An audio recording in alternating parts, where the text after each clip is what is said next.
Hey, welcome back to Gear Talk Podcast, where we're connecting reliability professionals with reliable information.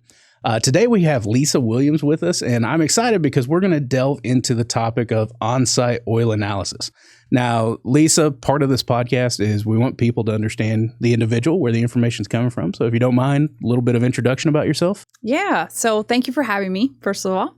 And so I am the product manager at Ametek Spectro Scientific, and I manage two products for us. And TrueView 360 is the first product. And that is a oil analysis software that works with our field lab and mini lab systems that produces an oil analysis report.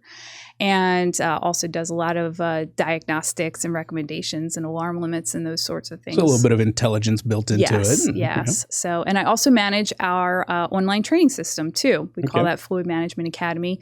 I've been working in oil analysis for almost 20 years now, and training something that I'm very passionate about. I want people to understand what they're doing and why they're doing it. Sure. And so that was something that really developed out of COVID and has stuck. Yeah. And so I'm happy to be managing that product line as well. Now, maybe you still are, but I know in the past you've been heavily involved with like ASTM and some of this other stuff as well, right? Yeah, so I've been doing that since I was young in this industry as well. But most recently, over the last few years, I've taken over as the subcommittee chair for ASTM DO2 committee, which is the CS96 committee for in-service lubricant condition monitoring. Right. Yeah. So we're talking about how we're testing, what we're doing, everything else. Yeah. And I think that's a kind of a good segue because in your background, you've been in the oil analysis field for a long time. You're working with largely the same people that I'm working with, right? So we're thinking about heavy industry, manufacturing, all these different people. And oil analysis is a very valuable tool, right? It's a great predictive tool. It's a proactive tool. They know what's going on. And you're starting to see more and more people bring this in-house. And I think you probably are at the forefront of this because you're producing, kind of equipment that allows people to do this. So what do you think? As you see like trends in the industry, are you seeing more adoption of bringing it in-house? Yeah, I am. So I think time is really something that's changed even since even the last 5 years. But when I started in this industry, time wasn't as critical as even it is today. Are we talking about like how much time between we get data back? Is that what you're talking about? Yeah. Okay. Yeah. So I mean, even our cell phones, we want, hey, this isn't loading, why isn't this loading quick enough? And, our tolerance is just not there anymore to be waiting. Sure. And so I think that's where we're seeing a lot of the trend go of why people want to bring on-site oil analysis, to their facilities. The other is that may have prompted it is, hey, I could have caught this failure if I would have not had that lag in time, and that really that big number sometimes of what's connected to that failure is what drives bringing that investment in-house. The downtime, repair cost, whatever it may be. And I like the idea of on-site oil analysis for a few reasons, right? The rapidness of the information is great, right? But also it lowers the barrier for machines that may have not qualified for oil analysis in the past, because now you're less worried about, all right, what machines are we going to go out there and take samples from? Now, that being said, I do think that there's maybe people get a bunch of equipment on site and they're saying we're going to do this in-house, and maybe they don't know exactly what they're supposed to be doing, or maybe they think it absolves them of sins of how they're actually handling their equipment. What would you tell people, if they're starting to go on this move towards more on-site oil analysis? Yeah, that was one of the things that I was really passionate about when I first came. I moved jobs. I used to be with MRG, of course. That's probably how many of us know me, and moved jobs and became more of this like in a consultant type of role with Spectro. And I traveled a lot the first couple years that I was with Spectro Scientific, and I saw a lot of what you just described is people brought it on site. And a gentleman or a lady may have been assigned something and be like, hey, you're responsible for this now. Sure. And kind of that deer in headlights look of like, well, yeah, I'm responsible for this now, but I don't know what to do. And, you know, and instead of it just being like a checklist of, oh, I have to get this done in my day, it's like we want to move from that idea of, oh, this is just something I'm checking off and doing a task in my day to, I've got data. How do I want to implement this into my workflow so that at the end of the year, I can show management that this significant investment actually is paying off. Right. So that became a really big passion of mine of like, hey, this is not just something you're checking off, but let's make this matter. Yeah. And so I did a lot of traveling. And what became apparent to me is like, we have to have that education piece of like, you have to understand why you bought this. It's I think Simon Sinek, his book is Start With Why, right? Yes. I mean, understanding the why behind thing. My 9-year-old son, right? If I don't give him the answer right off the bat, it's always why, trying to get down to the root cause. So this would make sense too, instead of just assigning someone. Yeah.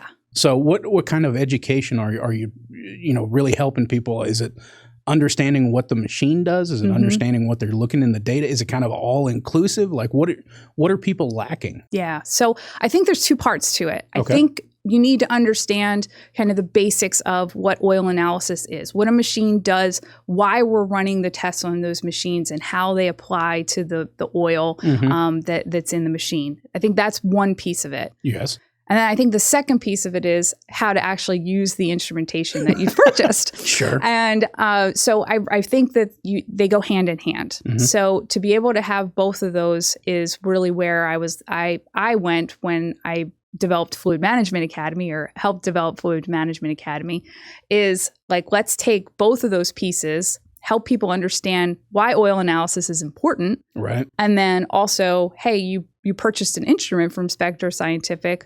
Let's teach you why you did that and how you can apply it to oil analysis data. Right. So obviously the big why behind it, right? From the organizational level, it's probably to get data ahead of time to avoid some sort of failure or anything else. The individual, right? I can imagine that there's probably a type of individual that like does better at this than others. Sure. The person that puts on the Sherlock Holmes hat and views it as a mystery. So if you're contacted and they say, hey, I want to start doing on-site oil analysis, how about you walk us through this, right? I mean, is it they need to determine what type of tests they need to be running? Is there more to it? I mean, is it a cultural thing? Are you even ready to do on-site oil analysis? Where do you usually start with that? Yeah, those are some really good points. So I think really understanding where do we start is really critical in where we go with this. And I like to have that conversation first and foremost of, tell me about something that's happened that sparked this conversation.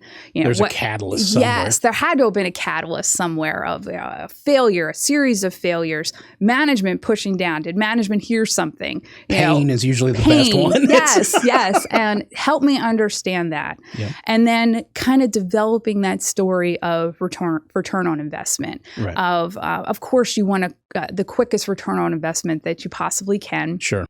And developing that case. If the idea didn't come from management, you're going to need to sell management on the idea. That's right. And I think that's a really important thing, is understanding what that ROI is going to be, and why should we even care about it. And one of I did a talk on this a while ago during COVID.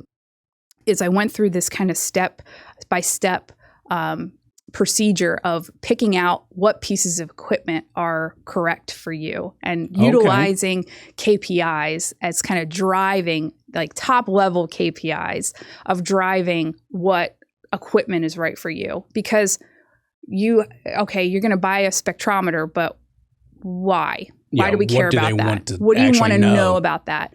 And, starting off of, usually management's going to say, okay, you need to cut your budget by 20%, or you need to cut lubricant consumption by 20%. Well, how are we going to do that? Right. How are we going to cut lubricant? That's not instrument related either. You know, you're doing it because you're moving to more condition based or something like that. But you have to connect the why. You got to connect the dots. Well, okay, are we going to monitor then? Maybe oxidation is something that we're going to really address. Well, then moisture and acid number and remaining useful life might be something that those things we need to tackle. Right. Well, then boom, we just found what our instrumentation is that we're going to use. Right. We're going to use infrared. We're going to use a viscometer, those sorts of things. And then I could imagine at some point the conversation shifts, right? Mm-hmm. So it's, all right, what's the big thing that's pushing you? But then it almost is, well, if you're doing this, you should really think about doing this as well. Correct. I always tell everyone, if you're doing oil analysis, you need to be looking at three facets, right? Mm-hmm. Health of the lubricant, health of the machine, and contamination. Yep. Every sample you send out should give us some level of information around those types of things. Yep. As I'm telling, people that are working on, maybe it's like this pump behind us or something like that. And I feel like that's where people, when I see on-site labs, you see them almost one-dimensional to where it may just be a, health of the fluid, and they're missing out on some of these other key things that could help them. So I can imagine instrumentation, finding instruments. You mentioned FTIR. That's great because that kind of crosses the chasm on several of those aspects instead of just having, we have a vis gauge or something like that to see if the viscosity is close. Right. So Mm-hmm. that's a lot better way to go about it. Now, when it comes to the cultural aspect, and I'll tread a little bit lightly here. I have found that the programs that tend to have the most success seem to be more grassroots oriented. Someone at the plant level or maybe just mid-management level says this is a need that we need to, and then they have to sell upper management. I have seen the ones where upper management, kind of pushing things down. There's a lot more reluctance. Do you see this in the same realm with your oil analysis? I do. I think, and I think this can go beyond oil analysis, but for things to last, you have to have passion. Yes.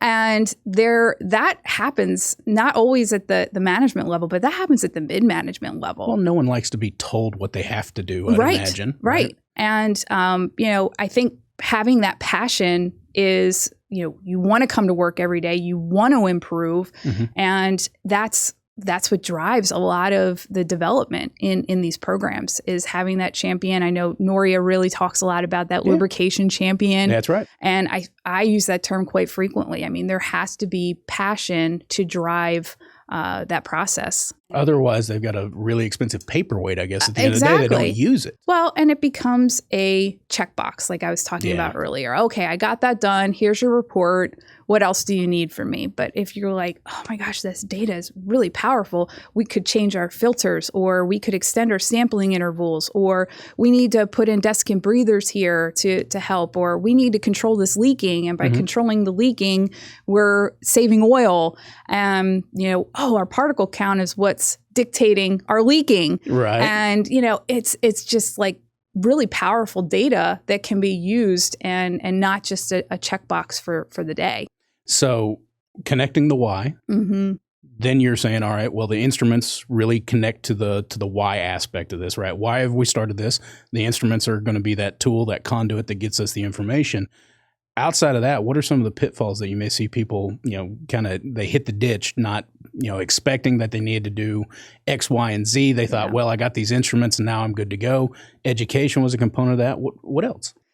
I think that not fully developing your workflow is definitely something that can impede your process. You want to be able to understand what your chain of custody is. Who is taking your samples? How frequently are you taking your samples? Right. Do you have proper alarm limits set? Are you alarming everything? Are you not alarming enough? Are you kind of taking that workflow process and implementing it? Maybe you're not implementing it into your overall CMMS program, and there's kind of this break of, okay, well, we have data over here, but we have our work orders over here, and we're not triggering, and really not taking that time to develop your full workflow is one of the things that I see. And then people will say, well, this program flopped. Well, that's probably why. We didn't have it planned out. Yes. As far as oil analysis, you mentioned sampling. Mm-hmm. Is that still kind of the inception point? Is that one of the things that I think is getting better as I go out in plants? I'm seeing more sample ports. I'm seeing, the vacuum gun is now like actually housed somewhere that's kept clean. It's not just thrown in the toolbox. Yeah. Are you seeing the same sort of trends, or is that still kind of a weak spot for a lot of people? I think it depends. But I think that the right answer. I think we're getting better. Because I think, at least as long as I've been in the industry, we're really getting better about, hey, things need to be clean. need to be representative. These words consistent. And I think we're getting better at it. But yeah, I think that is really the benchmark of where we need to start is you got a good sample. Do you have a good sample? And then moving into it, if the data is not looking right, did you get a good sample? What do you think are the hallmarks of a person that like really leans into the oil analysis? Like if I'm looking out and I've got my fleet of people and I'm going to say, well, I need to select one person that's going to be running the oil analysis lab. Are there hallmarks or traits that you kind of see like, yeah, that person's going to be really good at this? Yeah, I think you have the person who is looking for ways to improve themselves, but also kind of ways they're just always looking for ways to improve processes. Okay. I think that's probably a key trait. Okay. Is like they're just constantly looking around of how to improve processes. So kind of that innovation bent of how can we do better. Correct. Is there a tech savviness that you tend to see quite a bit represented in these types of individuals? Not really. Really? Yeah, not as much as you would think of. Yeah. And they're still leaning pretty heavily on the IT side of things, but yeah, not really, but just sharp guys that are very organized. Okay. And engineering background.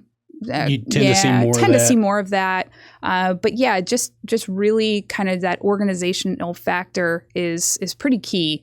Well, I can imagine that's a ton of data coming out, right? I mean, you think about, any variables, right? I mean, we could have 50, 60 different data sets for a single sample, and then you replicate that across, I don't even know how many different machines for different folks. So, correct. Yeah, that can get messy in a hurry, I'd imagine. Yeah, I mean, it can be overwhelming because most of the time they have an asset list of some sort that's in an Excel spreadsheet or something. Oh, we love our Excel spreadsheets.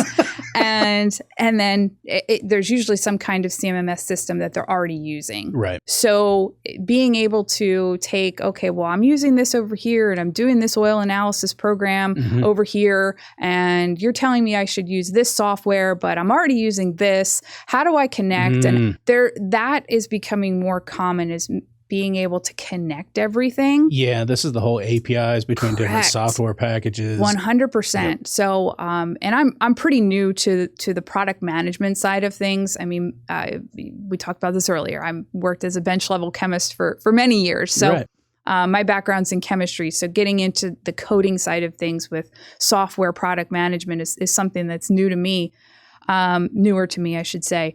But this API key issue, I mean, it's huge. Yeah. I feel like it is just where we're headed is being able to. It's not going away anytime soon. No, not at all. And I think that it is going to be paramount in connecting all of these systems. Yeah, because you're wanting to see, so many people are saying, I'm trying to distill down the softwares that I actually need. So this communication becomes more and more apparent. I can almost imagine, I could actually hear your like sigh of exasperation when I could see someone saying, can't I just get all this in Excel? Exactly. Exactly. Yeah. So, and what was really developing this whole API issue for us is people were coming and wanting, well, can you do this to the software? Can you do that? Can you? And it was like, well, we can't. Yeah, but then you have all these different customizations, and the API idea is like, well, we have this now, and you can just connect, and you can do what you want. Yeah, and that's fascinating to me. Oh, absolutely. Yeah. Well, unfortunately, we're running low on time here, but I want to be a good host. So kind of final thoughts. I mean, what are some key takeaways that you think someone should know if they're wanting to get into more on-site oil analysis? Yeah. So first of all, thank you so much for having me and being able to share about on-site oil analysis. I would say that if I could share any advice, it would be going through that process of understanding what your KPIs are and helping that drive you in making your decisions of what equipment to select. And I'm happy to go through that process if anybody would like to. But also to just be persistent, because nothing happens overnight and there will be some hurdles, but it will be worth it.